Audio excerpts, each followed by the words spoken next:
Hello दोस्तों, मैं हूँ विधि, आपकी टीचर। और आज मैं आपको सिखाने जा रही हूँ एक बहुत ही महत्वपूर्ण टॉपिक जिसका नाम है विशेषण। तो आइए जानते हैं, एक अनुच्छेद से एक छोटी सी अनुच्छेद पढ़ेंगे। वसंत ऋतु का सुहावना मौसम था, पेड़ पर काली कोयल बैठी थी, वह कुहू कुहू करके मधुर गीत गा रही थी और चारों बच्चे उसकी मधुर तान से बहुत ही खुश हो रहे थे। तो अपन इसमें जानेंगे कि यहाँ पर कुछ विशेषण हैं। आइए देखते हैं। वसंत ऋतु का सुहावना मौसम था। मौसम कैसा था? सुहावना। तो यहाँ पर जो सुहावना शब्द है वह विशेषण है जो कि मौसम की विशेषता बता रहा है। पेड़ पर काली कोयल बैठी थी। कोयल कैसी थी? काली। तो यहाँ पर जो काली शब्द है वह विशेषण है। वह कुहू कुहू कर कर मधुर गीत गा रही थी। गीत कैसा गा रही थी? मधुर। चारों बच्चे उसकी मधुर तान से खुश हो रहे थे। बच्चे कैसी तान से खुश हो रहे थे? मधुर तान से खुश हो रहे थे। तो यहाँ पर ये चारों शब्द सुहावना, काली, मधुर, ये सारे ही शब्द जो है विशेषण का कार्य कर रहे हैं, जो कि संज्ञा और सर्वनाम की विशेषता बता रहे हैं। आइए हम जानते हैं कि विशेषण किसे कहेंगे। चलिए देखते हैं स्लाइड पर। संज्ञा और सर्वनाम की विशेषता बताने वाले जो शब्द होते हैं उन्हें विशेषण कहा जाता है।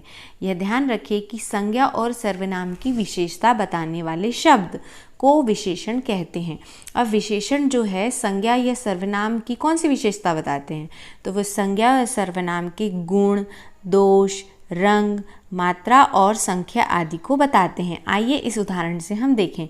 नीले नीले आकाश में काले मेघ घुमड़ रहे हैं, उन्हें देखकर ग्रामीण लोग प्रसन्न हैं। तो यहाँ पर जो काले काले हैं और जो ग्रामीण हैं, यह क्या हो गए? यह विशेषण हो गए, क्योंकि जो काले काले हैं वो मेघ के बारे में बता रहे हैं, काले काले मेघ, और ग्रामीण लोगों के बारे में बताया जा रहा है कि वो प्रसन्न हो रहे हैं। तो इसमें जो ग्रामीण हैं और काले काले मेघ हैं वह विशेषण हैं। आइए अब हम जानें कि सबसे पहले विशेष्य किसे कहते हैं। तो विशेष के बारे में हम जानेंगे। विशेषण शब्दों द्वारा जब संज्ञा या सर्वनाम की विशेषता बताई जाती है उन्हें विशेष्य कहते हैं।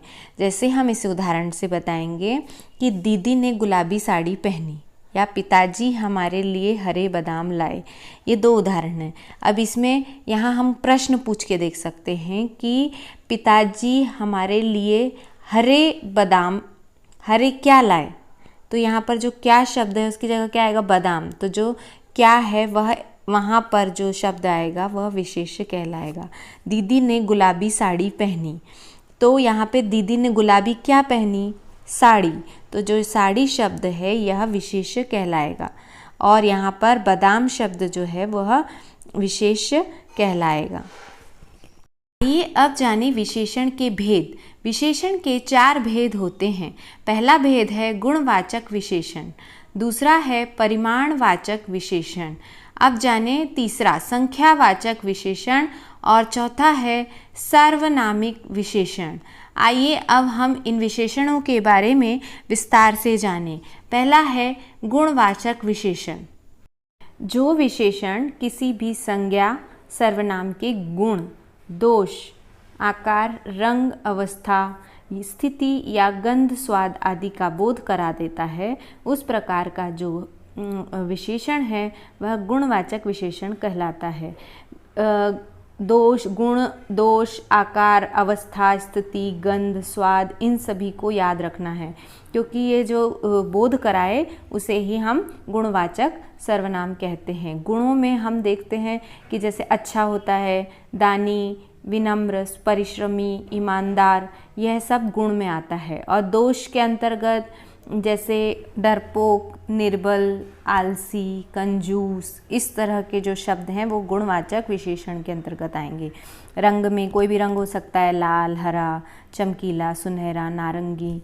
आकार में लंबा, ऊंचा, चौड़ा, तिकोना, गोल, इस तरह के शब्द आए तो वह गुणवाचक विशेषण में आएंगे। गंध में, गंध के अंतर्गत सौंधा, खुशबूदार, सुगंधित, दुर्गंधित, इस तरह के शब्द आए। या स्थान में भारतीय, विदेशी, ग्रामीण, राष्ट्रीय तरह के शब्द या तो फिर अवस्था में प्राण, तरुण, ठोस, तरल, इस तरह के जब शब्द आते हैं, इस तरह के जो शब्द हैं वह गुणवाचक विशेषण के अंतर्गत आएंगे।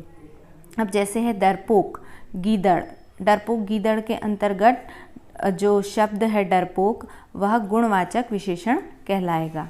खट्टे अंगूर, इसके अंदर खट्टे जो है वह क्या हो गया, वह गुणवाचक विशेषण हो गया। मीठा फल, इसके अंदर मीठा क्या हो गया, मीठा एक गुणवाचक विशेषण हो गया जो कि विशेषता बता रहा है फल की। आइए अब हम जानें परिमाणवाचक विशेषण किसे कहते हैं। जो विशेषण संज्ञा या सर्वनाम की माप और तोल संबंधी विशेषता का बोध कराए उन्हें हम परिमाणवाचक विशेषण कहते हैं।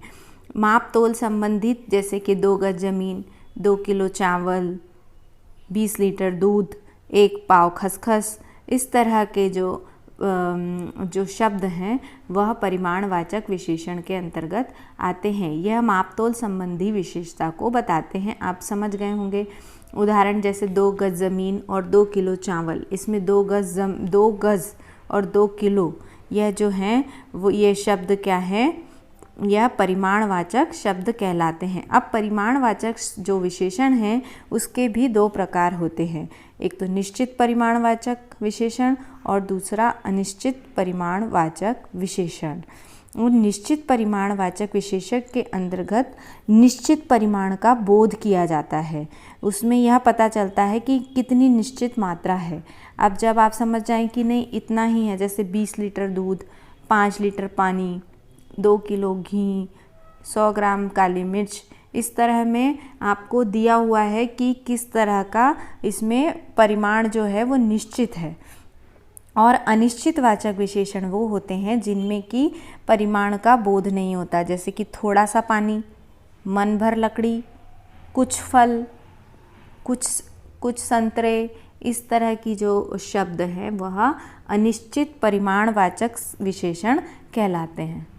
वह विशेषण जो संज्ञा या सर्वनाम की संख्या संबंधी विशेषता का बोध कराते हैं उन्हें हम संख्यावाचक विशेषण कहते हैं। याद रखना, जो परिमाणवाचक है उसमें हम माप तोल के बारे में बात कर रहे हैं कि जिन चीज़ों को मापा और तोला जा सकता है तो उनमें परिमाणवाचक होगा। लेकिन यहाँ पर संख्यावाचक सर्वनाम वो हैं जिनकी संख्याओं को हम गिन सकते हैं, जिनको हम गिना जा सकता है, जिनके विशेष्यों को गिना जा सकता है, तो उन्हें संख्यावाचक। इसलिए यहाँ पर आप कंफ्यूज मत होइएगा। अब संख्यावाचक के भी 2 भेद हैं, एक निश्चित संख्यावाचक विशेषण और दूसरा है अनिश्चित संख्यावाचक विशेषण। तो निश्चित संख्यावाचक विशेषण वह विशेषण है जिनमें संज्ञा या सर्वनाम की निश्चित संख्या का बोध होगा। अब जैसे 10 बच्चे कक्षा में अनुपस्थित हैं, या दूसरा है गली में 4 मकान हैं, तो इसमें जो 10 बच्चे हैं और जैसे गली में जो 4 लिखा हुआ है 4, यहाँ पर वो जो है वो निश्चित संख्यावाचक विशेषण कहलाएंगे। अब जानते हैं कि अनिश्चित संख्यावाचक विशेषण किसे कहते हैं। तो अनिश्चित संख्यावाचक विशेषण वे विशेषण हैं, वे संज्ञा या सर्वनाम की अनिश्चित संख्या का बोध कराते हैं। अब जैसे कि सड़क पर अनेक लोग इकट्ठा थे, अनेक लोग, अनेक, यहाँ पर अनेक जो हो गए वो अनिश्चित संख्या हो गई। अब यहाँ पर गांव में कुछ मकान मिट्टी के बने हुए हैं, तो जो मिट्टी है, कुछ जो मकान है तो कुछ जो है वह क्या हो गया, संख्या अनिश्चित संख्यावाचक विशेषण हो गया। जो सर्वनाम संज्ञा से पहले आकर विशेषण का काम करते हैं उन्हें सार्वनामिक विशेषण कहते हैं।